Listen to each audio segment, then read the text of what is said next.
Welcome to Superhero Rundown. I'm Crimson, and let's talk about fantasy movies for an episode. I mean, superheroes are also fantasy, but I mean fantasy creatures. We're going to do a small case study because Wolfcop and Bright are two sides of the same coin. It's just that Wolfcop is the shiny party side of the coin, and Bright is the gross penny you throw away because it's got gum or some weird sticky... Anyway, let's start with Bright, because my god, was this a boring-ass movie with elves and orcs. Also occasionally fairies as pests. And I don't have time to unpack all of Bright, but let's just go through some of the choice highlights and realize that it isn't that good. Being made by Trigger Warning Entertainment, the movie is about the cops in LA, specifically about Daryl Ward, played by Will Smith, and Jacoby, an orc. And the cops in LA are corrupt as hell, going so far as to use Ward's family against him and plot to kill both him and Jacoby. So, as near as I can tell, 2,000 years ago, the orcs and everyone had a fight, and now the orcs are treated as a subrace. Anyway, Jacoby is the first orc police officer, so the whole world is watching what's happening. Then it turns out magic is outlawed, and they find a wand. Brights are people who can wield wands. They even find this elven girl and decide to help her.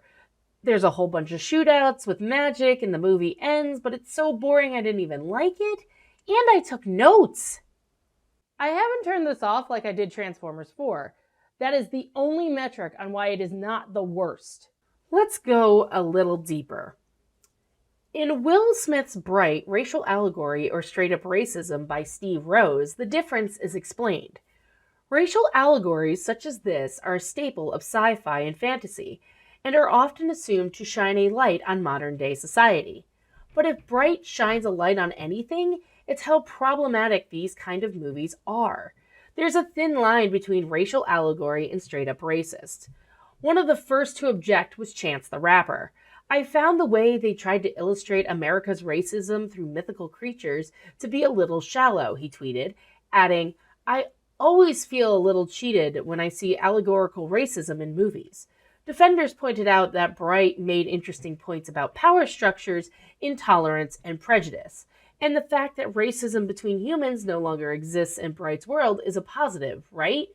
But if it takes an extended Twitter thread to explain your racial allegory, then maybe it's not working.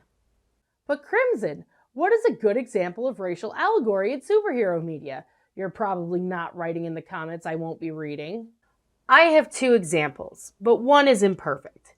Steve Rose tells us, the most successful sci-fi race allegories keep it simple, but keep it smart. In the first Planet of the Apes movie in 1968, the highly evolved apes are the dominant species, and the human hero, Charlton Heston, is considered inferior. Thus, the movie slyly turns the racial tables. Heston is captured, beaten, stripped, even threatened with castration. He is treated like an African-American slave would have been, and white audiences identified with him. Unfortunately, later Ape sequels flipped the tables back and gradually morphed into a sort of white supremacist paranoia trip by the time of 1972's Conquest of the Planet of the Apes, which basically restaged the Watts riots as an Apes v. Police revolt. Then he explains, even successful race allegories don't necessarily stand up to scrutiny, though. The minority mutants of Marvel's X-Men, for example, gave the comics and movies a license to explore questions of tolerance, integration, and resistance. Their story is often compared to the U.S. civil rights struggles of the 1960s, with a conscious Martin Luther King-Malcolm X dynamic between the two mutant leaders, peaceful Professor Xavier and confrontational Magneto. The war is still coming, Charles, and I intend to fight it by any means necessary, Ian McKellen's Magneto tells Patrick Stewart's Xavier in the first X-Men movie. But the analogy is not perfect. For one thing, the X-Men are overwhelmingly white, and like most of these stories, it was created by white people. For another, they have awesome superpowers, so when they experience discrimination, they're in a pretty good position to do something about it, like shoot lasers from their eyes. There are also questions of Afrofuturism, but Black Panther did it better. And I know that because most of my friends talk more about the themes of Black Panther than about Bright. I didn't have high hopes for this just because how can you beat Lord of the Rings? But this review floored me. There's boring, there's bad, and then there's Bright. A movie so profoundly awful that Republicans will probably try to pass it into law over Christmas break. From the director of Suicide Squad and the writer of Victor Frankenstein comes a fresh slice of hell that somehow represents new lows for them both. A dull and painfully derivative ordeal that often feels like it was made just to put those earlier misfires into perspective.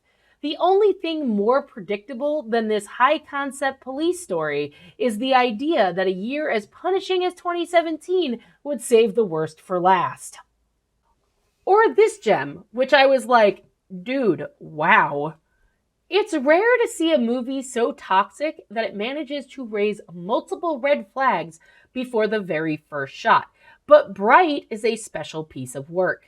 As if the goofy crackle of blue magic that runs through the Netflix logo isn't enough of a warning sign, that gag is followed by a card for a production company called Trigger Warning Entertainment. Just gonna go out on a limb and suggest that these might not be the best people to make a thinly veiled metaphor for America's racial violence that starts with Will Smith swatting a rodent-like garden sprite and declaring that fairy lives don't matter. Lock and load, snowflakes. And finally, oh yeah, Bright leans way too hard on whatever. As if the film's racial dynamics aren't flimsy enough.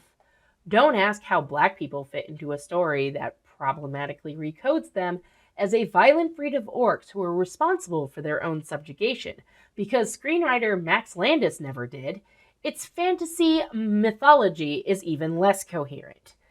Guillermo del Toro puts more thought into a single one of his creatures than Landis and Ayer managed to spread across the entirety of this interminable funny or die sketch, as every attempt at world building is so feeble that it feels like the film is making fun of its own thoughtlessness.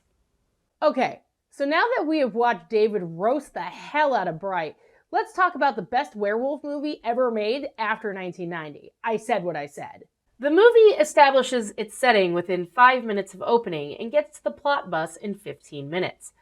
The main character is Loup Garou, a play on words of werewolf in French, which is a nice touch, really.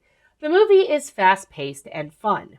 Kurt Oglesby tells you about this film in a review, Wolfcop is a howlin' good time. Wolfcop is a blast from start to finish, offering a compelling police story and plenty of ridiculous cheese, including the classiest jail cell sex scene probably ever throughout. Lowell Dean's script and direction are confident and knowledgeable of what audiences want from a film such as this, and the performances are incredibly fun. The plot is all connected too, and makes sense to boot. We learn about the town of Woodhaven through the eyes of Lou. People get killed, and the sheriff's department, which includes our main character, investigates. We see how Lou becomes Wolfcop, watch him pimp his ride, and then have a ton of fun running around as a werewolf. Also, it has the best one-liner. What the fuck are you? The flies. It is an origin story, and it is bonkers, but it's fun bonkers. Plus, it has a sequel called Another Wolf Cop. Yes, that is the title. Let me leave you with this.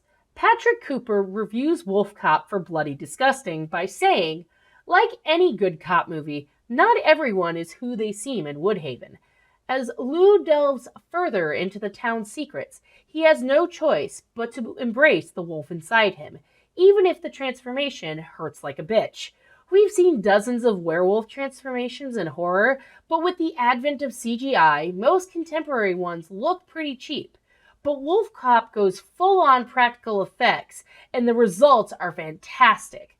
Lou's transformations are nasty, slimy, and in one particular scene, hilarious. The wolf makeup looks great too, although the pink lip area that shows through sometimes skeeved me out. That's not a complaint. So yes, given the choice, I would take Wolfcop every time, because it's more fun. Like cats. Hey man, what did I tell you about trying to jump off the television?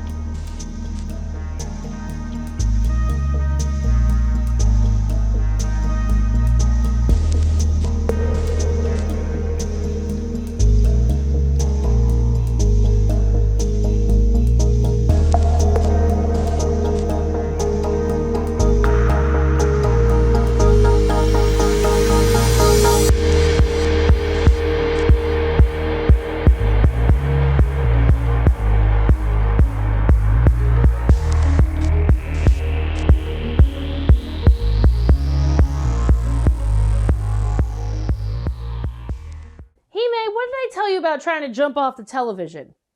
Oh, honey, don't look like that. You're not in trouble, I promise.